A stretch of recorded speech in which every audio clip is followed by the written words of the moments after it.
Switching to Geico is a good idea, especially when you consider everything. First off, Geico makes it easy to switch. They have licensed agents available 24/7 online or over the phone. But if it's so easy, you might start thinking everything is easy, even big wave surfing. And it's not. It's actually quite difficult. Well, if you switch to Geico, you could save hundreds on car insurance. And you could keep saving by bundling your motorcycle, boat, and RV, plus your home or renter's insurance. But saving money might lead you to make some questionable purchases, like a 20-foot feather boa. And do you know how hard it is to clean a 20-foot feather boa? Well, they do have an industry-leading mobile app you can use to pay your bill, file and manage a claim, or add a new driver. But when life gets a little easier, it makes you too confident. And you start calling everyone Ace. And you're better than that. Well, Geico has a 97% customer satisfaction rating and has been saving people money for 85 years. It's hard to beat that. But you're right. Switch to Geico. It's obviously a good idea. Streaming only on Peacock. John Wayne Gacy killed 32. Straight from the killer's mouth. They want you to believe that I alone committed these murders. The new gripping 6-part documentary series, John Wayne Gacy, Devil in Disguise. All episodes streaming now, only on Peacock. UWA 517, do you want to report a UFO? Negative. We don't want to report. Aries 31, do you wish to report a UFO? Over. Negative. We want to report one of those either. Aries 31, do you wish to file a report of any kind? Over. I wouldn't know what kind of report to file, Center. Aries 31, me neither. 071 Papa Golf, go ahead. If there was anybody above us that passed us like 30 seconds ago. 071 Papa Golf, negative. Okay. Something. A UFO. Yeah. It's murder 1095. Yeah, something just passed over us. Like a, don't know what it was, but it's at least 2,000-3,000 feet above us. Yeah, it passed right over the top of us. 911, you guys busy? We just called about some UFOs with us. They're out there, taking airplanes. County Dispatch. Okay. Bob, I swear to God, 4 calls in on an unidentified object over Liberty. 4 calls. 4 calls on an unidentified flying object. All right, now take a look. All right, we'll check it out.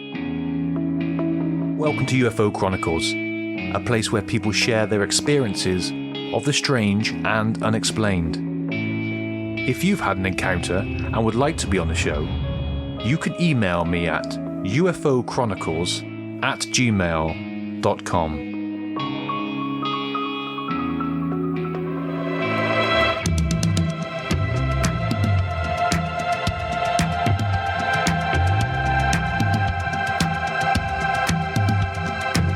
Hello everyone and welcome to the show wherever in the world you are listening from. Tonight we are joined by the wonderful Debbie Carbo from Indiana. Debbie was the central figure in Bud Hopkins' classic book Intruders, The Incredible Visitations at Copley Woods, as well as its 1992 TV miniseries Intruders. Bud gave Debbie the pseudonym Kathy Davis to protect her and her family. She is also the author of Extraordinary Contact, Life Beyond Intruders. Debbie up next. But first, if you enjoy the show and you would like to help support the podcast on Patreon, you can do this for as little as $1 a month. Head on over to www.patreon.com/UFO Chronicles Podcast. You can also find a link in the description of this episode below. Any help is very much appreciated. Now, on with the show.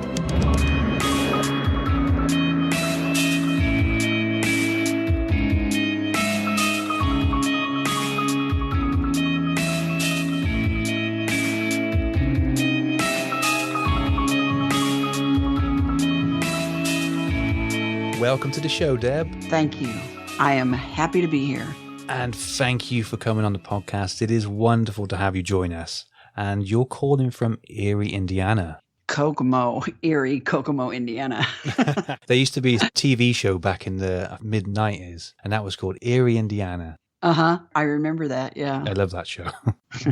Now, your experiences kind of began in 1983, but our listeners may know you as Kathy Davis, because Bud Hopkins used that name as a pseudonym when he based his book Intruders on you. That's correct.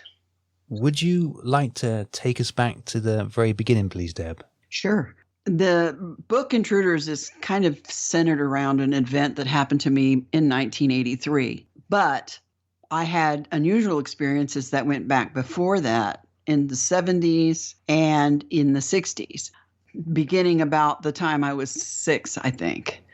But I'll start at the June 30th, 1983 incident because that was the focal point of Intruders. That is the turning point for my life. And that's what most people recognize. I was living with my mom and dad at the time. I was a single mother. I had 2 little kids that were not even in kindergarten yet. And I was cutting patterns out for a seamstress friend of mine that lived behind us.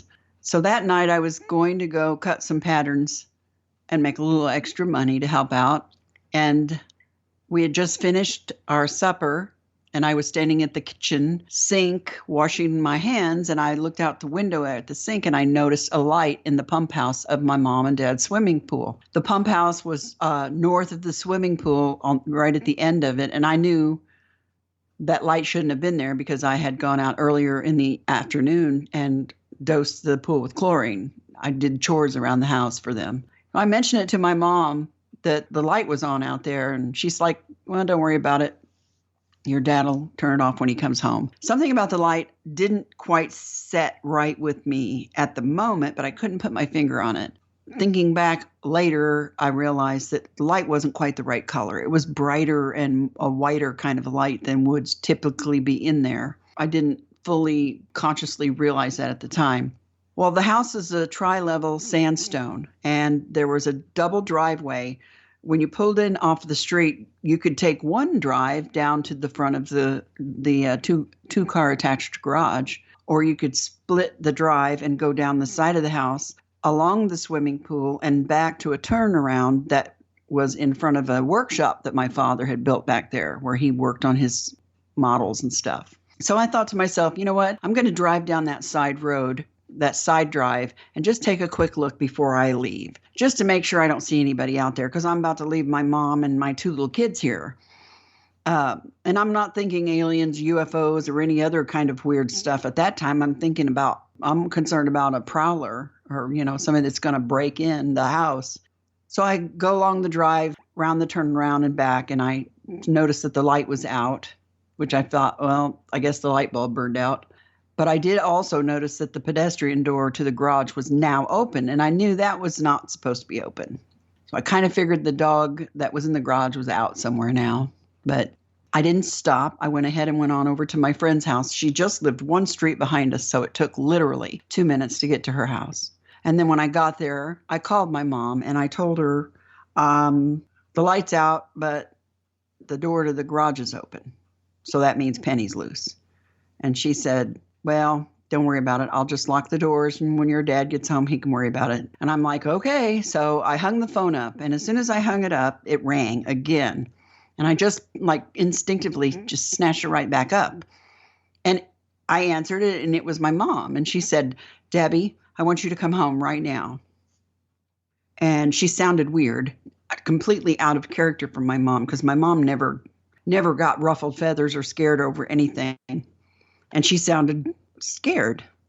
So I got disturbed, and I'm like, what's wrong? Why? What's going on? And my friend and her husband heard me, and he hollers over my shoulder, hey, tell her to call the police. That's what we pay them for. And she heard him, and she said, no, I don't want anyone here but you. And I'm like, okay. So I told my friends, I'll be back in a little bit. I'm going to go see what's going on here. And I went on back over to the house, pulled up that side driveway again, and I parked my car. And I got out of the car and went into the little patio room that was at the edge of the driveway and met my mom in there. And I grabbed the shotgun that my father he kept stowed behind the trash compactor out there. It was not loaded because I had asked him to keep it not loaded while my kids and I lived there because it made me nervous. So it wasn't loaded. And my mom reminded me, she says, that's not loaded, right? And I said, yeah, well, whoever I hit upside the head with it isn't going to realize it's not loaded till I get close enough to him to hit him. So, and then I always tell people it's this point here where I'm going out here being all brave and everything that is absolutely out of character for me at that time in my life. I was the least brave person I know back then. Now I would do it in a hot minute, but back then, no. So I go out, walk around the yard, see if I can see anything. I check the pump house out and I don't see anything. I walk back behind the swimming pool and by my dad's ladder truck, and I found my dog under the ladder truck, but I couldn't get her to come out. And I'm like, so whatever, stay. And I go back across the yard and I go into the garage that's attached to the house. I go through that open pedestrian door and I figure if somebody's there, they're going to be in that garage. And I flipped the light on and I looked around and nobody was there. And just about as I was about to look behind a mattress and I realized there was no one there behind this mattress, I felt like I was on fire. It felt like every molecule of my body started to burn. My skin felt like it was on fire. And I thought to myself, oh my God, I got to get out of here now. And I turned to run through the pedestrian door, was open. And as I hit the open doorway, something hit me in the chest. And it felt like I got hit by lightning is what was in my head. It was a bright light. I know my eyes were shut, but I could still see it, and it hurt. And I could feel every molecule of my body felt like it was vibrating individually. And this sensation was spreading. It hit me in like the solar plexus, and it started spreading down my legs and my arms and around my head, and I couldn't move. And time felt like it stopped. I just felt like I was coming apart at the molecular level, and time just ceased for this moment. So, and I don't know how long this lasted, because I don't know how long that I was in that state. I feel like I couldn't have survived if I'd been too long, but suddenly the light intensity got lots less. The vibrating started to stop, and I started feeling connected again. And at this point, I'm a little bit outside the doorway on this patio, and I can move my eyes, although my vision is totally fried. And the only way I could describe it is like if you've gotten your picture taken with one of those old flash cubes and you didn't get to blink, then you can't see anything for a while because your vision is this white blast on everything. But I could see movement in front of me. I could see enough to see what I thought were kids in my parents' backyard. And I'm thinking to myself, why are these kids in the backyard? And they were coming from like all directions in the backyard, and they were lining up in front of me off to my left. And then they started to kind of glide down towards me, but not at me, just in front of me. And it was more, wasn't a walk. It was more like a glide. It was the weirdest thing. And I thought, when I drew pictures of them for Bud, I drew them more bullet-shaped because I thought they kind of looked bullet-shaped because their heads were bigger than their little arms and feet, so they were like little kids with big heads. And at one point during this whole memory, I remember somebody pulling down on my shoulders. And then I remember something going in my right ear that felt like a knitting needle on fire. And I have no idea what that was for, and I couldn't even scream. I couldn't fight.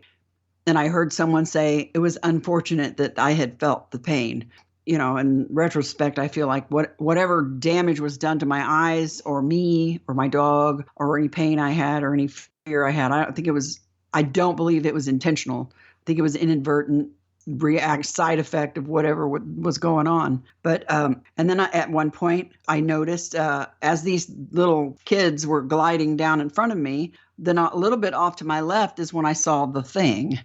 It's been called a craft for 38 years because, for lack of a better way to describe it. But what it actually is, I don't know. Because if I can see those 6 little kids in there, they're all mashed up against each other, and they're not flying 2,000 light years away anywhere in that little thing. So I don't know what that was.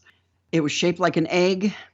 It had a white soft ball of light out in front of it about the size of a basketball. And it was about as high up off the ground as I am tall, and I'm 5'3". It went down real slow, and then it came back up real slow. And I kept thinking to myself, is that thing moving? I didn't want to look at it, but I didn't not want to look at it because I wanted to see if it was going to come near me because I was going to lose my mind. And I felt like it was moving ever so slightly, like a bobber on clear, smooth water. And it had 4 appendages coming out the middle of it, one on each side, like 4s. But they were too skinny. For me, I thought they looked too skinny to be weight bearing. I felt more it was like stabilization, and I saw 2 of them, and I kind of thought I could see the parts of 2 more, but my vision wasn't that clear. At one point, I remember thinking, oh my God, my kids. And immediately after I had that thought, I heard the voice again. I never saw anybody talk to me consciously say, your kids are fine, And then sometime after that, I heard my name. And when I heard my name being called, it was as if someone snapped their fingers and everything that I just described to you went away. My conscious memory was wiped. And I turned and I could move, and I'm walking up. I walked towards the upper patio, and my mom is in the doorway of the kitchen. And she told me it was her that had called my name. And she asked me, is everything okay? And I said, yeah, everything's cool. But in my mind at that point, I'm like, I feel weird. I feel gross. I feel like I want to get wet. I don't know why I want to get wet. So I decided I went back to my friend's house because we determined there wasn't any prowlers there. I went back over to her house and I said, hey, instead of sewing, how about we go for a evening swim? She's like, oh yeah, that'll work. Nothing was ever said about how long I was gone or what happened. Nothing was said about that. And then a year or so later, when Bud came and started the investigation and he spoke to them, they were even kind of surprised at their own reaction, that they would have normally been concerned, because we figured I was probably, from the time I left their house to go back and check on Mom and then got back to the house, it was about an hour and 15 minutes or so. But obviously what I've just told you didn't last an hour and 15 minutes. I don't think. I don't know for sure. But so anyway, we go back to the house, and she brings her daughter with her, young daughter, teenage-ish, preteen. And as we're walking across the yard, her daughter complains that something made her foot tingle and burn, and her foot felt like it was getting numb in her leg. And we thought maybe she'd stepped on a bee, but we didn't see anything on her foot. So we're in the pool, maybe 10 minutes or so, and we're all starting to feel kind of nauseous. And my vision is starting to get really funky, and my eyes are starting to burn. And I'm noticing that I see white halos around all the lights. And I'm thinking, what is the deal, And my friend pops off to me. She's like, hey, let's go to White Castle and get some hamburgers. Maybe we'll feel better if we get something to eat. And being in the UK, I don't know, y'all know what a White Castle is, but I promise you that a White Castle will not make your stomach feel better. And I don't know what we were thinking, but we decided to head off to the White Castle. They are open 24 hours. But that trip got aborted. I don't know. I can't remember what happened, but somehow we decided that might not be a good idea. So they went ahead and went on home, and I went on home. And when I woke up the next morning, my eyes hurt so bad and were swollen so shut that I could not see. I could not get them open. Even with with cold water rags, couldn't get them open. So my mom took me to the hospital emergency room. There was a doctor in the emergency room that so happened to be an ophthalmologist, an actual eye doctor. And he had an office across the street. I don't even know why he was in the emergency room, to be honest with you. But he said to my mom, look, I can't examine her the way I need to here, but if you can bring her across the street, I'll call them over there and have them work her in, and I'll have a look at her. I can see her better over there. So they did. And the first thing he said to me when he started the examination was, have you looked into the arc of a welder's torch? And I said, well, no. Why would I do that? That's dumb. I was shocked that he'd asked me that. And obviously I did not tell him what had happened to me the night before, because at that point, I still hadn't had any conscious memory of it. That didn't come back for a couple of days. So I got eye drops and I got gooey creams for my eyes. And it took a good couple weeks for my eyes to heal up. And I do remember him mentioning something about how he was surprised, as bad as my eyes were, that they didn't hurt me before this morning. And I'm like, nope, yesterday I was fine. So after that night, in the following days, I started having really strange feelings. I started feeling very paranoid. I started being afraid to go in the bathroom upstairs with the window that overlooked the area where the mark showed up, because I kept feeling like something was going to pull me out the window, which I thought was insane and made no sense. I started to be worried about my kids, and I would sit in their bedroom on a chair, or sometimes I'd lay on a blanket on the floor between their twin beds, and I would be in there all night long, wide awake. And as soon as the sun came up and Mom would get up, then I would fall asleep for a little bit. I wasn't sleeping good. I wasn't able to eat well. I started having irregular heartbeats, and I think I was hyperventilating. I was having this like one long anxiety attack. Oh, but still not really putting two and two together at that point. So the 4th of July weekend comes up quickly. Obviously, apparently, Mom, Dad, and I had none really looked out the window or looked in the yard much until the family came for that holiday weekend for a cookout and swimming and lighting off copious amounts of Kmart bought fireworks to annoy all our neighbors. And all the kids went running out with their bath towels and turned around and ran back in. My oldest nephew's like, "Grandma, what's wrong with your yard?" And so all of us adults got up and went out there, and we're looking around and there's this mark in the yard. It's an 8-foot circle, roughly, has a 49-foot streak coming off one edge of it that goes all the way across the yard, ends in a perfect arc, and that's about 2 feet wide. And my mother, for whatever reason, pops off with, "Oh, that's where our UFO landed the other night." And I looked at her and I thought, what? Why did you say that? Where did that come from? I mean, and then I looked back at the mark in the yard, and man, it was like somebody dropped a boatload of bricks on me, and everything started coming back. Everything started trickling back about that night. The blast of light that hit me in the chest, everything started trickling back. I remember looking at that mark, and I see these 2 big black eyes like just kind of superimposed over it somewhere in my mind between my head and the yard. I could just see that. And I just really got freaked out. Didn't tell anybody. I didn't tell anybody at that point what I was starting to remember and how I was feeling. I think it might have been kind of obvious to my mom, but she really didn't say a lot to me. She just kind of helped me. God love her. God bless my parents and it's a good thing I was there with them when this happened, because they really helped me through the early parts of this. And, I started getting sick. I started running fevers and my glands would swell up, and I'd have tummy problems. The dog that had been out there that night, her hair started falling off, and we thought she had the mange at first, but then it started coming off in spots where she couldn't rub it off. And then she started getting these big black sores all over her back. And then her teeth started falling out in the food bowl, and her eyes whited over. Clearly she couldn't see, and she'd run into the walls and stuff. And by that fall, we had to have her put to sleep. Don't know what happened to her, but the vet said she was suffering, and that's all we needed to know. So I always wondered in the back of my mind if what had happened to her. She was out there that night. What happened to her would be my fate someday. That was always stuck in the back of my mind. And as it turns out, my eyes have been a wreck. By the time I was in my 30s, I was diagnosed with cataracts and dry macular degeneration, which is stable now, but I have since had to have surgery to replace my lenses because they were shot.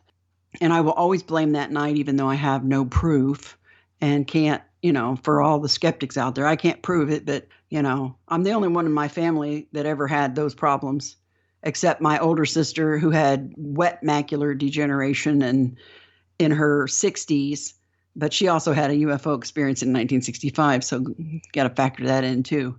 So anyway, I had picked up the book Missing Time, written by Bud Hopkins, months before this happened.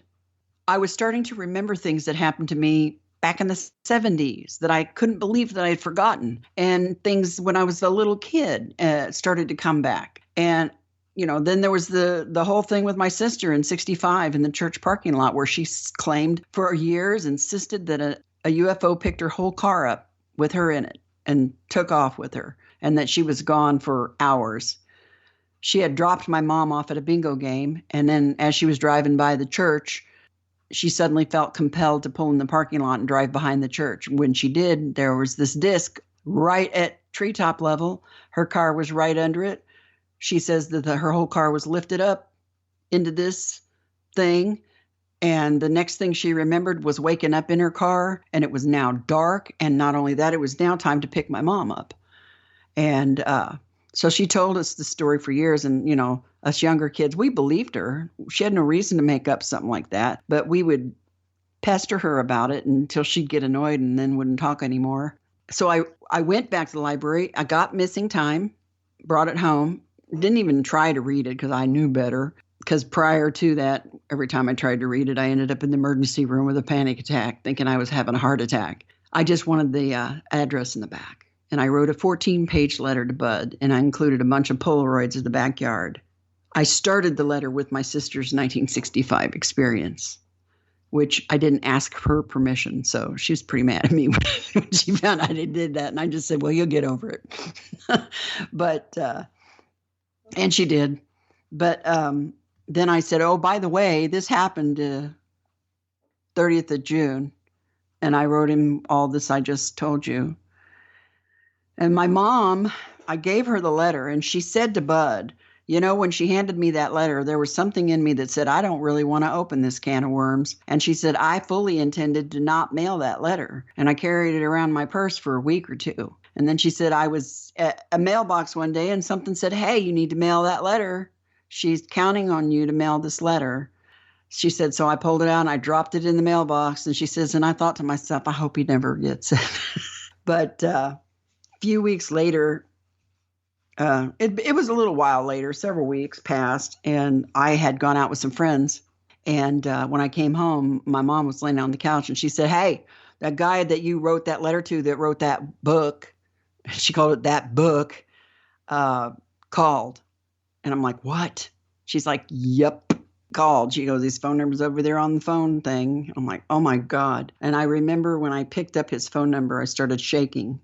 And my hands were shaking so hard when I dialed his number, I could barely dial the number. And when he answered the phone, it took me a minute to get my breath to speak. And I felt my face hot and flushed. And that was it. From that point on, it was a 3-year-long investigation. I went to New York a couple times. He came out to Indiana several times. He interviewed our neighbors. He found more witnesses to that night in a couple of neighbors.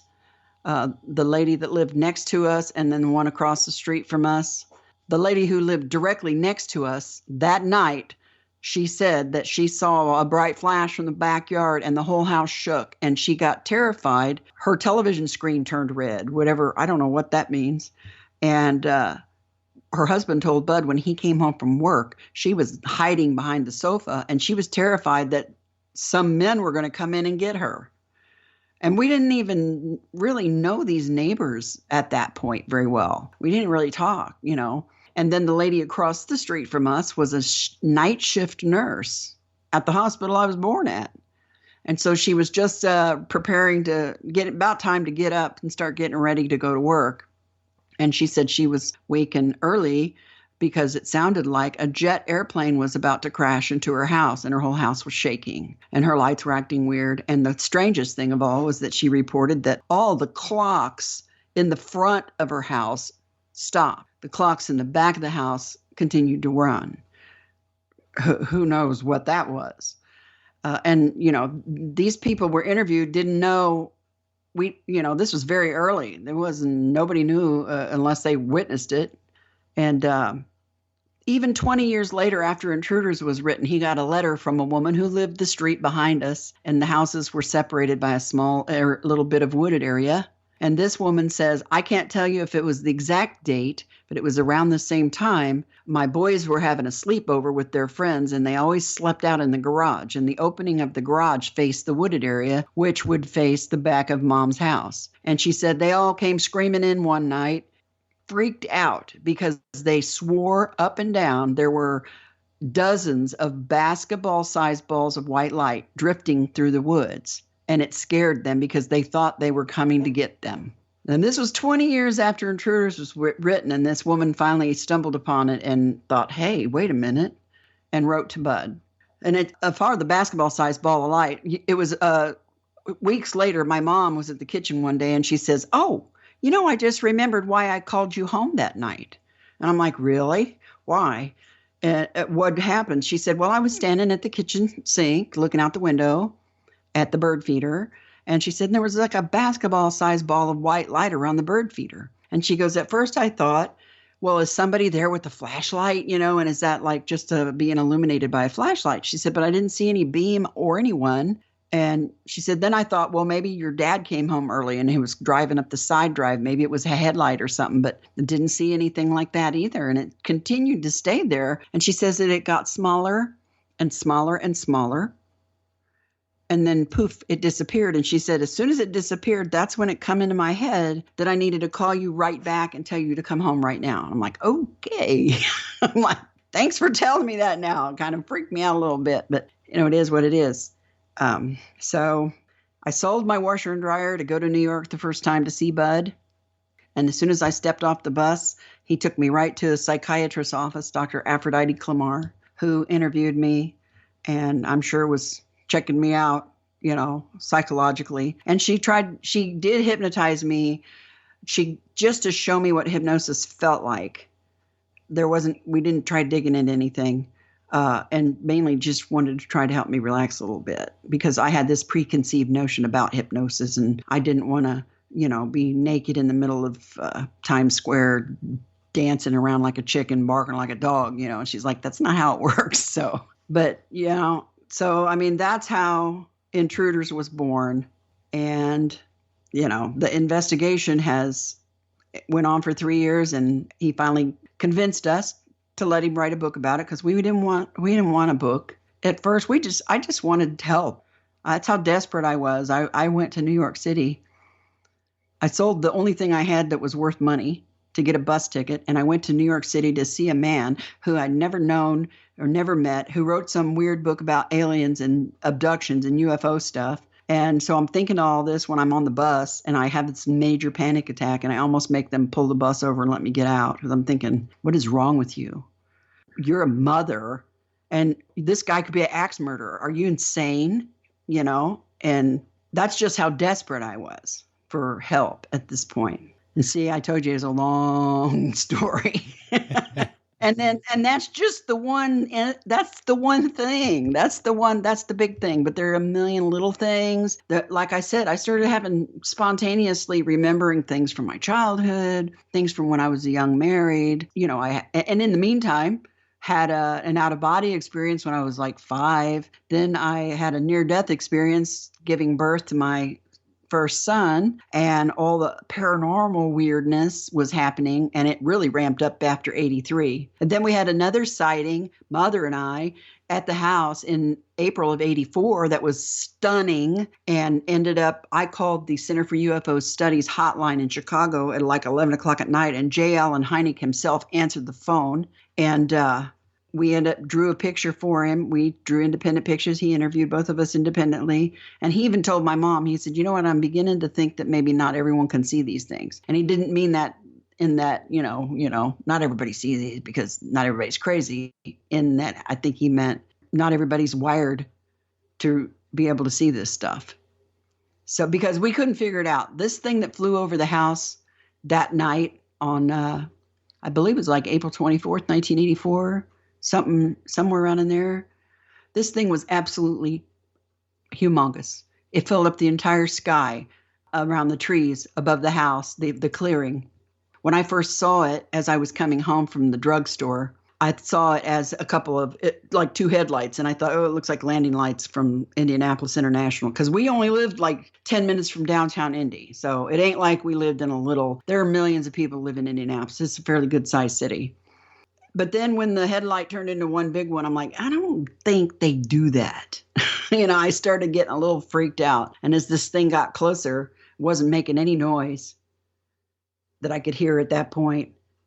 I hurried it up home and ran in the front door and screamed at my mom to get out on the porch. She's going to see something magnificent and, hurry up and get out here. And she came out with me. And just as she got out there, the thing was directly over us, over our house, over the clearing in the front yard. And it had to be, oh my God, I want to say like 4 or 5 times bigger than the biggest jet. And it was just above treetops.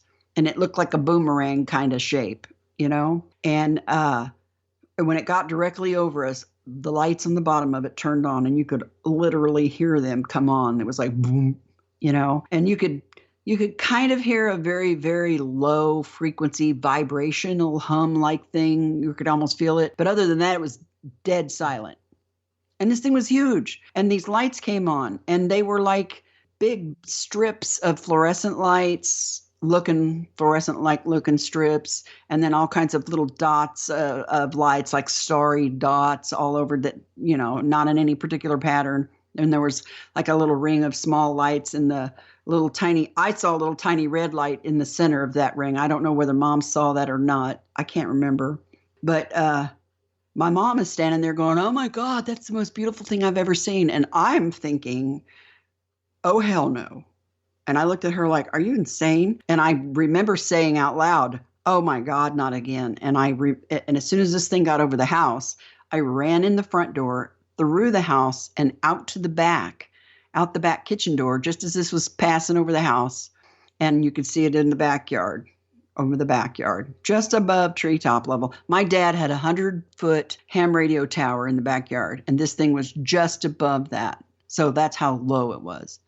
It got a little bit higher, and I could see it over the treetops. And I see that it went somewhere around the area of 465 and Shadeland. And then I couldn't believe what I saw next because it didn't make any kind of a banking turn or anything. It just swiveled on its axis, like just boots, and started going in a totally different direction. It started coming back towards us, only farther north of us. And I'm thinking, holy crap. This is going to be all over the news. There's going to be, my mom is like turning on the TV because this is going to be on the news. We're going to hear it, turn on the radio. It's going to be somebody going to report this on the radio. It'll be in the paper. Nothing, not a word. Like I said, I called Dr. Heineck at 11 o'clock that night. I called the Center for UFO Studies hotline and he answered. And we were just flabbergasted that nobody else reported this. Now, that doesn't mean that nobody else saw it. Somebody else had to see it, but nobody was talking.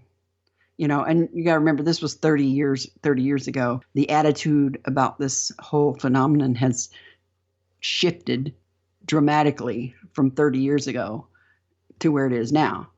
You know, it's got a long way to go, but it's way better and way more open than it used to be. So, yeah, so things continue on. And that's, my whole life has just been crazy like this.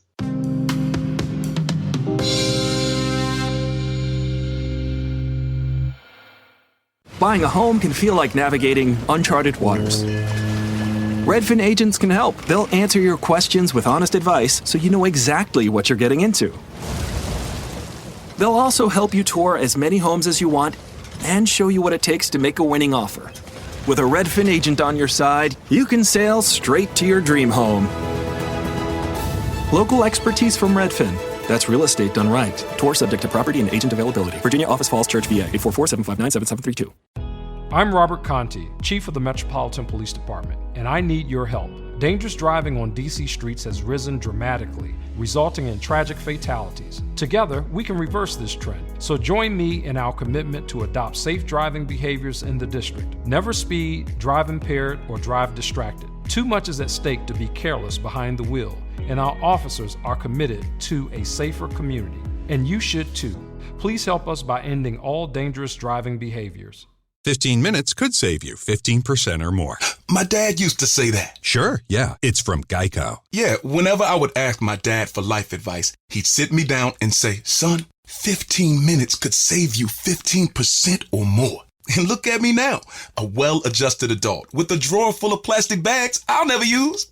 Okay, I'm confused. Was your dad a licensed Geico agent? Nah, he was just a real good dad. Geico. 15 minutes could save you 15% or more. Are you intrigued by Paranormal Talk Radio? You'll love the new Paranormal Radio app from TalkStream Live. You'll find a great selection of talk shows covering UFOs, ghosts, strange phenomena, and much more. Download the Paranormal Radio app now and start listening to the very best in paranormal talk entertainment, including the network you're listening to right now, the Paranormal Radio app, free in Google Play and the iOS App Store. Now is the chance to use reliable energy to grow your money with the Dominion Energy Reliability Investment. Our new investment product offers competitive returns, no maintenance fees, and flexible online access to your money. Make the reliable investment in reliable energy. The Dominion Energy Reliability Investment. To find out more, go online to reliabilityinvestment.com. That's reliabilityinvestment.com. I'm Robert Conti, Chief of the Metropolitan Police Department, and I need your help.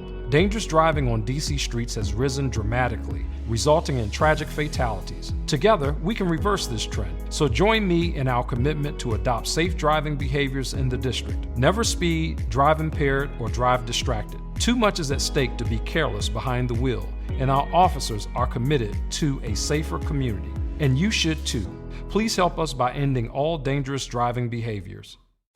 I'm Robert Conti, Chief of the Metropolitan Police Department, and I need your help. Dangerous driving on DC streets has risen dramatically, resulting in tragic fatalities. Together, we can reverse this trend. So join me in our commitment to adopt safe driving behaviors in the district. Never speed, drive impaired, or drive distracted. Too much is at stake to be careless behind the wheel, and our officers are committed to a safer community. And you should too.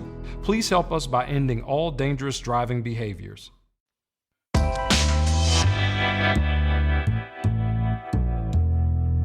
Now, when the object landed in the back garden back in June of 1983, and it left marks in the backyard. Yes, it did. And that mark stayed there for years, and snow melted off of it. The first year that it was down there, and when we'd get a snow in the wintertime, with half an hour later, the snow that was on the actual mark would be gone, and you could see the mark like a snow crop circle. It was insane. And was there any strange growth with the grass or any flowers in the area?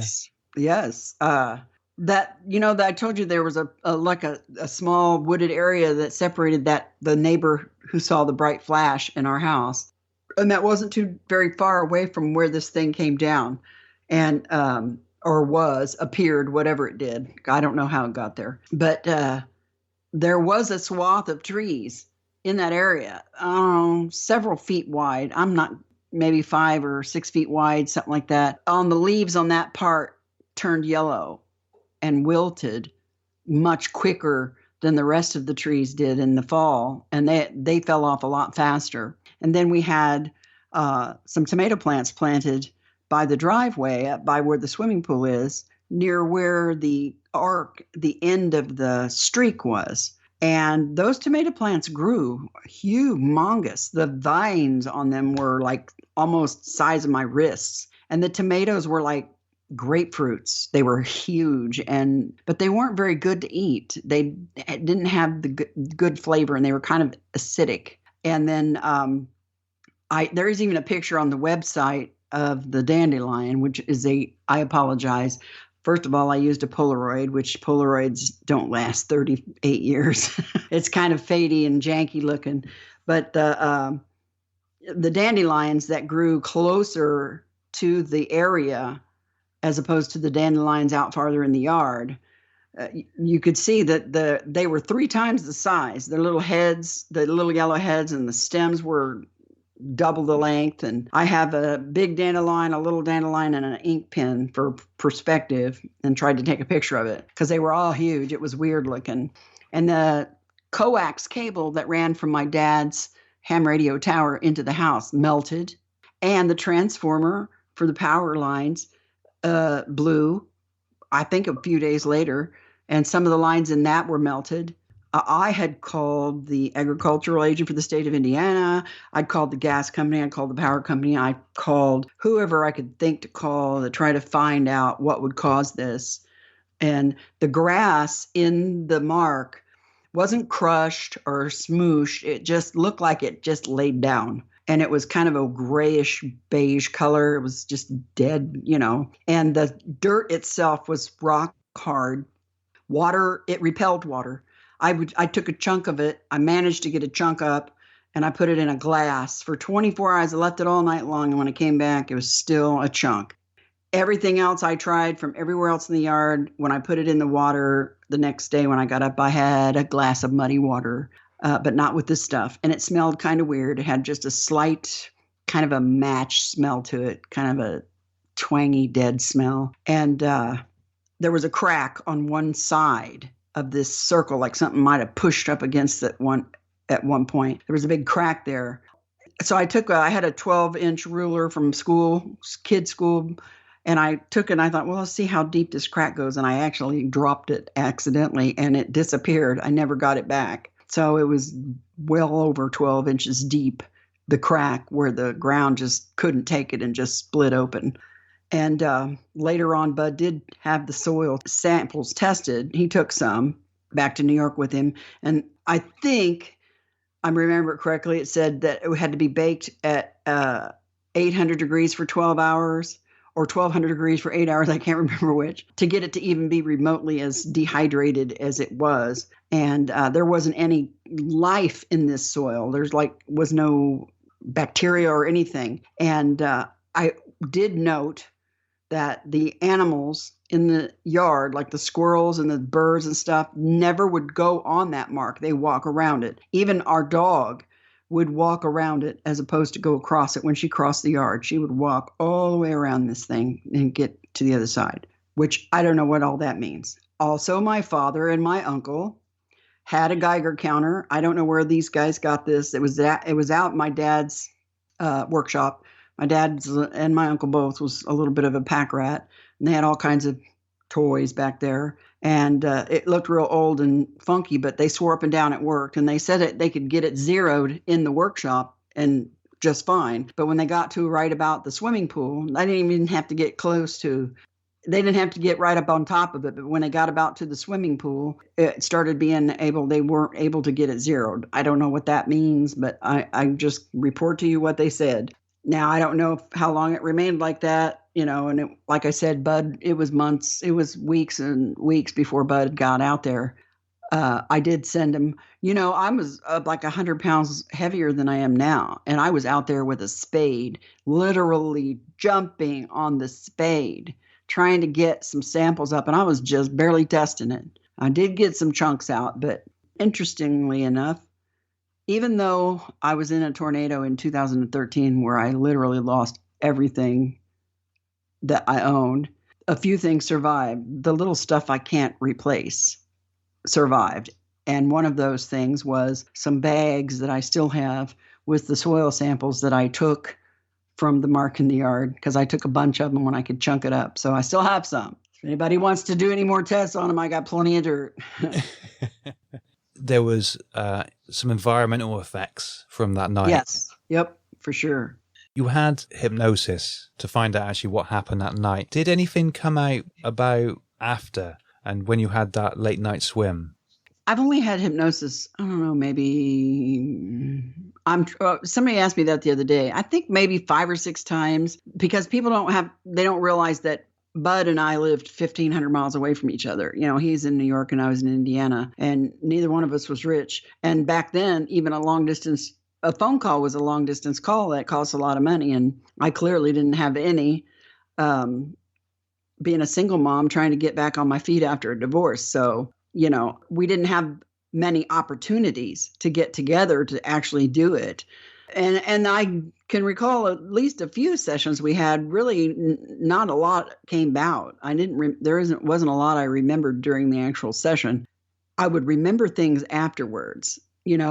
After I'd come back from New York, Mom and I'd be sitting at the kitchen table, having a cigarette, drinking a cup of coffee, just talking about, what had been going on when I come back from New York, what was going on. And all of a sudden, I'd remember something and I'd say, oh my God, I can't believe I forgot that. And she's like, oh, I remember that. And then we'd start talking about it. So it seemed like it loosened up stuff in my mind to help me remember more. There are a few sessions I do remember recalling some pretty traumatic stuff. It's kind of fuzzy in my head at this point about exactly what happened that night. I do recall having under hypnosis when I recalled seeing that hybrid child. I think that it was after that night when I had the session. I can't remember if it was that night that happened, but I know I remembered it after that night. That was crazy. And your trip to and fro New York City, so your first time in a big city? First time in a big city like that, and really first time ever by myself. And I had this weird, and I still kind of do it a little bit. I used to be really afraid of being lost, and I would travel everywhere with a compass. Now, thank God for cell phones. I feel like I can go anywhere in the world now, but so yeah, that was a big deal for me going to New York. The only other places I'd really been was to Florida with my family. We used to go to Disney World and Indian Rocks Beach for vacation. So yeah, that was a big deal. Am I correct in thinking you also had an unusual experience on the coach? Yes. Oh yeah. In the book, I think his pseudonym is Lars. Obviously couldn't get his permission to use his name. Oh yeah, that was interesting. That was on the way home from my first trip to New York. When I got on that bus, I was absolutely a wreck. I was so confused. I felt worse than I did in some ways than when I got there. And I was more confused than ever because I was ready to write all this stuff off as just I'm crazy, and there has to be some other explanation for it.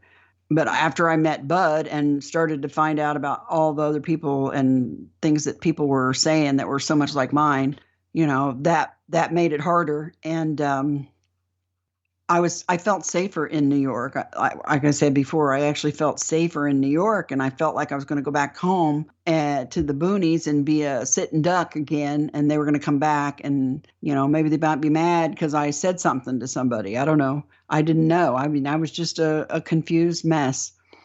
And the trip there had been kind of traumatic for me because I didn't like traveling. I was uncomfortable around strangers. I think on the way there, the bus trip took 17 hours.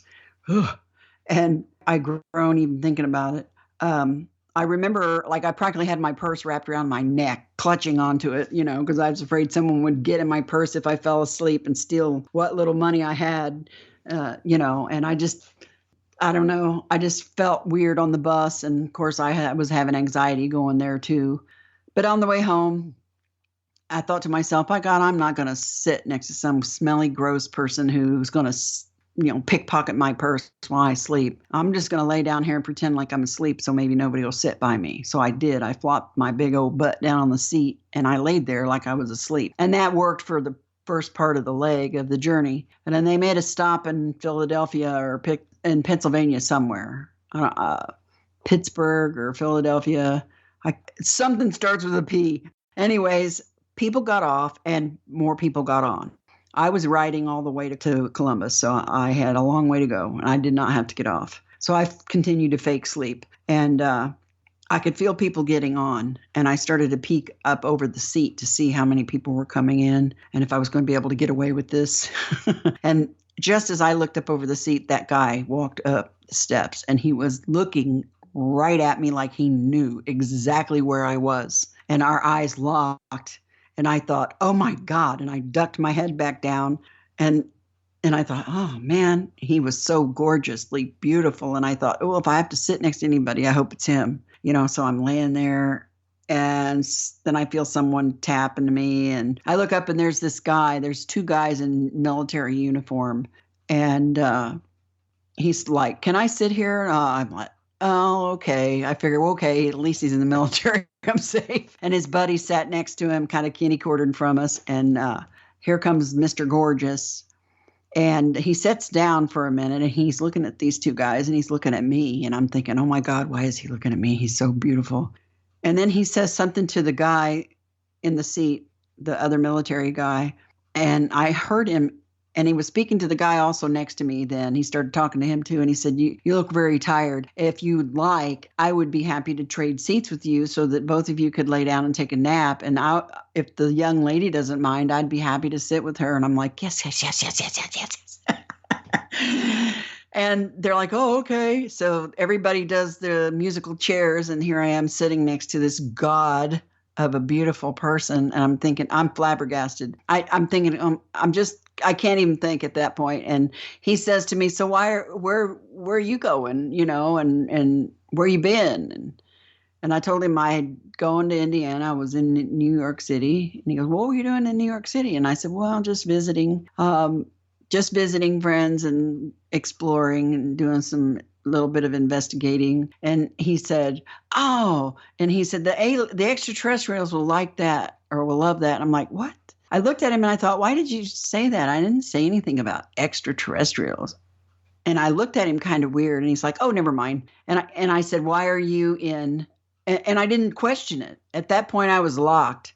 Where were you at? And he said he was at a place, a friend of his had a child that had some kind of brain injury, and he was at a place where they were researching it or something, and that they could regrow brain cells and we're going to help this child's brain heal. And I'm like, oh, something along those lines, which went right over my head totally.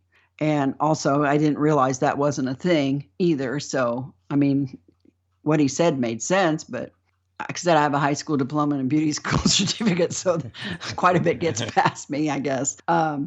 He asked me all about myself and my kids. At one point, he asked me if I had kids, and I said yes. And he goes, it must be wonderful to have another person live on after you're gone, or something along those lines. And I'm like, yeah. He told me what he did. He told me how old he was. He said he was I noticed he had an accent, but it was very subtle. And his voice was very sing-songy, kind of lullaby-ish. It was very lovely. And he said he was from near Sweden. Okay, well, again, that just rolled right over the top of my head because you aren't near Sweden. It's a country. You're either in it or you're not. And in retrospect, I thought his accent did not sound like any Swedish accent I've ever heard. But, I haven't been very many places either. So all I knew, he was gorgeous. He was tall. And, well, of course, everybody's tall next to me. But he was tall and trim. And he had shoulder-length hair that was blonde and wavy. And he had the most gorgeous robin egg blue eyes I'd ever seen that were like ice. And he had chiseled features. His chin was, his jaw was strong. His skin was perfectly smooth. And the whole 17 hours, I never noticed a shadow of a beard or anything. I never thought about it until a long time later. He never went to the bathroom. I never saw him drink or eat anything, I recall, until the bus stop. He was just perfection all the time.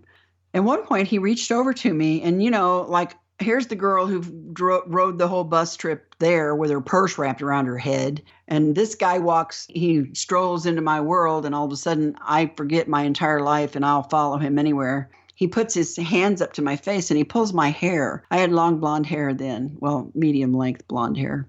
He pulls it up over my ears and he goes, where I'm from, the girls wear their hair like this. And he says, you would look very pretty like that. And I'm like, okay. I wore my hair in bobby pins up over my ears for years after that. But, and then at one point during this whole, we talked, he pulled out a magazine or a newspaper with writing on it, and he had it spread over our laps at one point, and he was showing me words in his language and then telling me that they meant, and then had me repeat it, almost like a father teaching his kid, stuff. And at one point during our conversation, he just out of the blue asked me if he could kiss me. And I said, sure. Again, way out of character for me. I do not do that. I never did that. I probably won't ever do that again. No, but I said, okay. And it was wild. It was amazing and crazy. And whenever it was over, he looked at me like, wow, like it was the most incredible experience he ever had. And I was thinking, wow. It was just so weird. I mean, I was totally smitten. And I had a fiance. And at that point, if you would have said his name, I would have been who? At one point during the trip, the bus just pulls over. It's in the middle of the night at this point. The bus just pulls over the side of the road out in the middle of nowhere. And then I see the bus driver get out and walk. I can see him in the running lights on the sides of the bus, and he just walks straight out into this open field. And everybody else in the bus was asleep, and me and him were talking and, just, I don't know what we were doing, talking. And I said, what's he doing? I was a little disturbed. And he said, oh, he's probably just got to use the restroom. Well, first he said, he's probably just checking the luggage or the tires or something. I go, what? He's not walking around the bus. He walked out in this field. He said, oh, well, maybe he had to use the restroom or something. I'm like, oh, there's a bathroom right here, right behind us, that he could have used. He's like, don't worry about it. Everything's fine. Everything is okay. Don't worry. I'm like, okay. I did what he said. It's like, oh, okay. And then I'm back to my zombie self again. And the bus driver eventually comes back. And he wasn't gone that long, but he came back, got in the bus, and off we went. And then we went to this bus stop. He stopped at a bus stop, like a truck stop, bus stop kind of thing. Again, out in the middle of nowhere. And I thought it was a really cool place because it was round and it had all these big giant round windows, like 2 stories, and it was all lit up and it really was cool, pretty. And I'm like, I'm going to go get something to eat. I'm hungry, and go in here and maybe get some coffee. And he's like, okay. And he did not go with me. He stayed in the bus, and I was the only person who got off the bus. And then the bus driver got off, and he went in and he sat down and he got a cup of coffee and he sat down, and I got some food. There was 2 girls and a guy, an older man in there. And the girls looked like twins. They looked like twin sisters. And nobody spoke to me. They took my money. I got my food, sat down. I started to eat it, and it tasted weird. It tasted like nothing. It tasted like cardboard. And even the stuff that I drank, I thought it was orange juice. It didn't taste like orange juice. Close enough. And I was hungry enough that I ate it. Plus, I didn't have much money to waste. And as I sat there and ate my food, everybody just stared at me. Even the bus driver was staring at me while I ate. And I thought, okay, this is a little creepy. Then I got up and I thought, well, I'm going to go to the bathroom, in a real bathroom, and wash my hands and everything before, I get back on the bus. So I go to the bathroom. I open the door, and the mirrors are facing the door. And as I open the door, in the mirror where I should have been seeing myself, I saw this blonde woman, really white blonde hair with this cobalt blue, like turtleneck sweater on. Pretty, very pretty woman, big blue eyes. But I'm like, whoa, because I thought somebody was there. And then I rubbed my eyes, and then I looked in the mirror and it was me. And I'm like, oh, well, I must really be sleepy. So I went to the bathroom and washed my hands, went back and got back on the bus. As I'm getting on the bus, one guy kind of stumbles around out there a little bit like he's on drugs or something. And then he gets, I don't know what he was doing, but he got back on the bus. The bus driver got back in, and we left. And Lars says, did you have a nice visit? And I said, yeah. He goes, did you get enough to eat? And I go, yeah, I'm fine. Just little questions like that. We were up all night long talking. I might have dozed off once or twice, and I would wake up and he'd be like laying on me, or have his head on my shoulder, or I'd have my head on his shoulder. It was just so bizarre. Then we got to Columbus, and that was where we were to separate. He was going to get on another bus to Cincinnati, and I was going to get on another bus to Indy. But we had like a layover of about an hour or so before we transfer. So we decided to go to the Burger King, I think is what was in the bus stop. So we're at the Burger King, fixing to get some food. They have a limited menu, so they don't have a lot of stuff on there. But he's like asking me, what is this? What is this sandwich? What is this? And I'm like telling him that's a bacon, egg, and cheese croissant. It has bacon, egg, and cheese on a croissant. That's a sausage biscuit, explaining everything to him. And he finally looks at the girl and he goes, well, just give me one of each of those sandwiches. That sounds like a lot. It was a limited menu, but it was still a lot of food. Then he wanted a whole bunch of drinks. So we got all our food. And of course, the people behind the counter were looking at him like he was crazy. And I'm like, whatever. He is so cute. He's so beautiful. He can eat whatever he wants. So we sat down and we're eating. And I suddenly have the realization that I'm not going to see this guy anymore after another, half an hour or so. And I start crying almost. I feel panicky, like, oh my God, I can't leave this person. I can't live without him. I'm thinking, he doesn't even know my phone number. I'm never going to see him again. And I thought that. And as soon as I thought that, he looked up at me and he said, don't worry. I'll see you again sometime. I promise you I'll come back. And he says, what's your phone number? So I gave him my phone number and we're eating. He finishes everything, and I'm like, I have to go use the restroom. So we're going to the restroom, and he starts to follow me into the ladies' room. And I'm like, you can't go in there. He's like, why not? I said, because this is the ladies' room. I said, you see that little skirt? That means me. See those pants legs? That's you. And he's like, oh, okay, I get it. And I thought, what? Do they not have men and women bathrooms in Sweden? What is the deal? So anyway, I went in there and took care of business. And when I came back out, as I opened the door, I practically smack him in the face with, this dude is like literally standing at the door waiting for me, which is, I thought was cute. And we're walking around the bus stop, killing time. He wants me to buy him. He sees a U.S. News and World Report or one of the colorful newspapers in one of the newspaper boxes and asked me to buy one for him. So I did. And I remember we're walking down the hallway, aisleway, and there's windows and there's benches on the other side. And there were a bunch of Amish people sitting there at the bus stop.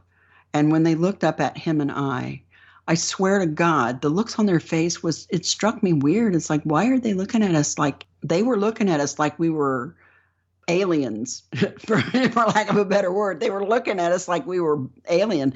And then I thought, maybe they're just looking at him because he's so gorgeous and I'm just so, and they're thinking, why is he with her?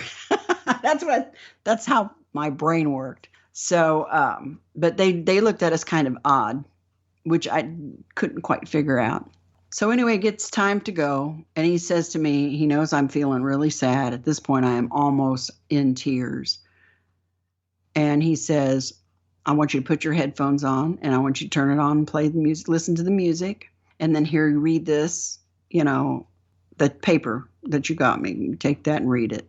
Had it opened up and unfolded. So, and he says again, I promise you I will come back and get you someday. I'll find you. He said, there's a long silver trailer near where you live and I want to take you there and dance with you. And I'm like, yes. I believed every word of it. So I got on the bus. Now I'm crying and it's pouring down rain. And so the rain feels like me. And we're back out of the bus stop, station terminal, and it's pouring down rain. I turn on the music on my radio headphones and the song begins to play as if it were playing for me. And it was called True by Spandau Ballet. And I listened to the words of it and just got me kind of sideways, the words. It was weird. And then I opened up the newspaper and I just so happened to open up the whole 2-page ad of missing children and all these little kids' faces looking at me.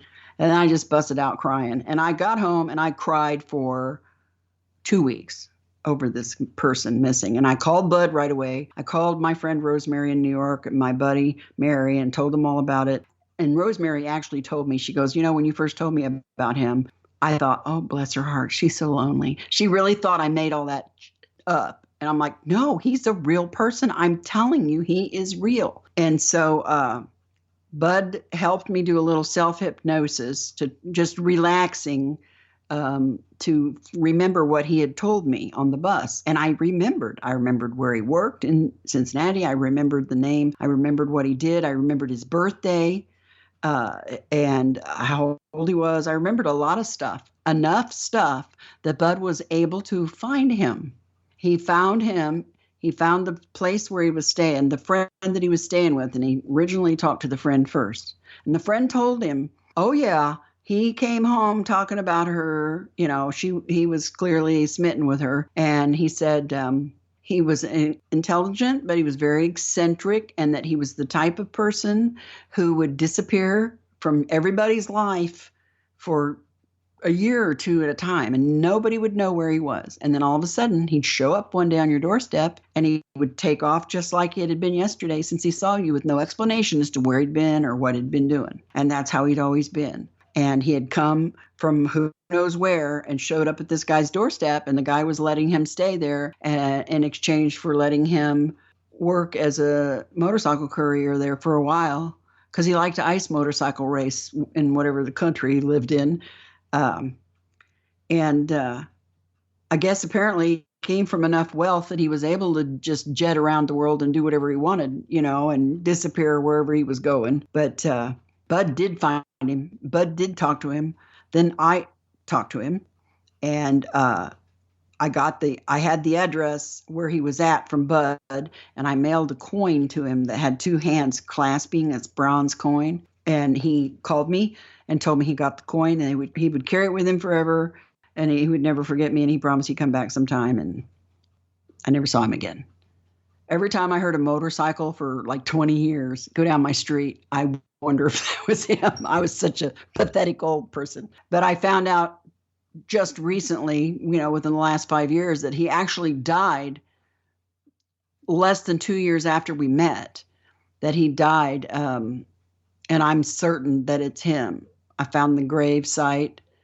After trying to find him for years on the internet, when I finally learned how to do the Google and couldn't find anything, I found a grave site in a little town in a little coastal town in Sweden, with his full name, all three names, and the exact date of birth that I had for him as his birthday. And he died in 1985, and I think it was 85 or 86, and I met him in like 84 or 85. I mean, so he died right after.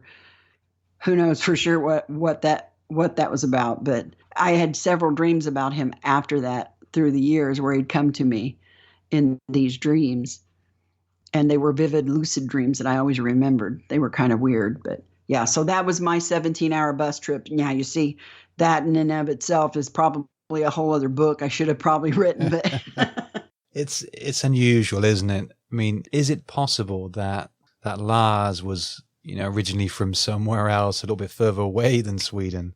I don't know. Like I said, he was a real person. Bud confirmed it. Even Rosemary apologized to me after Bud told her, oh, yeah, he's real. I talked to him. Because they all thought for sure that this poor, lonely little old me was just so wretchedly lonely that she just, confabulated this whole thing. And Bud's like, no, I talked to him. And she apologized to me. Both of them apologized to me because they kind of thought, that it was just crazy. And it was crazy. That is the absolute craziest thing I've ever been through. And the funniest and the craziest part of it was I didn't realize how crazy it was till afterwards, till I woke up from whatever haze days I was in. All the weirdness seemed normal to me. It didn't bother me. I wasn't afraid. I'd never questioned it ever until a long time later. And I thought, what the hell? I know. That's the craziest part of all to me, because I like to think I had somewhat of a sense, but apparently I didn't. And again, I think if we had you sharing everything that's happened to you over the last few years, it would probably be a 15-hour show. So I would suggest to listeners, it's been 15 years in the making, but you now have a book written, Extraordinary Contact: Life Beyond Intruders. Yes. It's just come out in the last month or so, and it's available everywhere. All fine online booksellers. You can get it on Amazon, Books A Million, Barnes and Nobles. It even is in Kindle format now. And hopefully it'll be in Audible soon. It's not yet, but I think we might go there. You can also, you can visit my website at www.debshome.com, and there'll be links there where you can get the book. And I think there's even links there where you can get Intruders and Missing Time, because they've been republished now through August Night Press, so they're also available too. That's a great triple pack there, the three of those books to go together quite well. I mean, I think I first read Intruders way back in the 90s. It's been a long time. I'm going to have to reread it, in fact. And I'm also going to be reading Extraordinary Contact. That is on my list. But I would suggest visiting Deb's website, and that's debshome.com. That's correct. And there's heaps of pictures on there and loads of information. Plus, you can also reach out to Deb, because I know she would love to receive some emails. Yeah, I really would. I try to answer every email that I get. And I mean, I feel like part of why I wrote the book is because I want to help people. And so, and I don't have a lot of answers. Sometimes I even end up having more questions once I try to figure things of my own out. So, but I'm a good listener, and I want to pay back the support because I've been so fortunate. I've been blessed to have support. I was blessed to have Bud in my life for 3 years, which so many people reached out to him after Intruders, and I could almost not talk to him on the phone for a year or so because he was so busy and swamped. And I was lucky enough to have him in my life for the first 3 years there. And so I had the support of my family and neighbors and coworkers and friends, because all these people had weird experiences with me and with, my family. So I feel really blessed, and I want to pay it forward and reach out to others out there like me who aren't so fortunate, so they know they're not alone, and that I want them to feel comfortable telling somebody their story, because their story is important, and I believe them because I've seen some things. So that way they can reach out to me, and like I said, I try to answer everybody's emails personally and as quickly as I can. Excellent. You did wonderful. Thank you. It works really well for me because I love listening to these accounts, because I get to hear so many wonderful accounts from around the world. So thank you. Well, thank you for the opportunity. I appreciate it so much. No problem. Deb, I really appreciate you coming on and sharing this for our listeners. Well, like I said, again, I appreciate the opportunity, and I'm grateful for it, and I've enjoyed myself immensely. I appreciate it. You enjoy the rest of the evening, okay? And I'll talk to you soon. Too. All right. All righty. Okay, take care. Take care of yourself. Yes, you too. Bye-bye. That is all for today. I hope you enjoyed the extra episode this week. Keep updated and connected with the show on Twitter, Facebook, and Instagram. And if you've had an encounter you would like to share on the podcast, you can email me at ufochronicles@gmail.com or reach out to me via my contact page on my website at ufochroniclespodcast.com. Big thank you to Deb for sharing tonight, and thank you for listening. I will be back on Sunday. Till then, stay safe and keep watching the skies. Goodbye.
Keep up with Team USA with gig speeds over Wi-Fi from Xfinity. Can your internet do that? Restrictions apply. Not available in all areas. Requires gig internet and compatible gateway. Gig speed Wi-Fi is shareable across all devices. Actual speeds vary and are not guaranteed. Xfinity, proud partner of Team USA. I'm Robert Conti, Chief of the Metropolitan Police Department, and I need your help. Dangerous driving on DC streets has risen dramatically, resulting in tragic fatalities. Together, we can reverse this trend. So join me in our commitment to adopt safe driving behaviors in the district. Never speed, drive impaired, or drive distracted. Too much is at stake to be careless behind the wheel, and our officers are committed to a safer community. And you should too. Please help us by ending all dangerous driving behaviors. Streaming only on Peacock. John Wayne Gacy, Build 32. Straight from the killer's mouth. They want you to believe that I alone committed these murders. The new gripping 6-part documentary series, John Wayne Gacy, Devil in Disguise. All episodes streaming now, only on Peacock. Keep up with Team USA with gig speeds over Wi-Fi from Xfinity. Can your internet do that? Restrictions apply. Not available in all areas. Requires gig internet and compatible gateway. Gig speed Wi-Fi is shareable across all devices. Actual speeds vary and are not guaranteed. Xfinity, proud partner of Team USA. Streaming only on Peacock. What do you know about Dr. Dunch? He was charming, intelligent. My patients mean everything to me. Based on the unbelievable true story. I can't make sense of it. Dunch has 2 deaths that we know of. The state of Texas has executed people for less. It's like he knew what he was supposed to do. Then he did the exact opposite. Dr. Death, starring Joshua Jackson with Christian Slater and Alec Baldwin. I am going to fix you. All episodes streaming now, only on Peacock.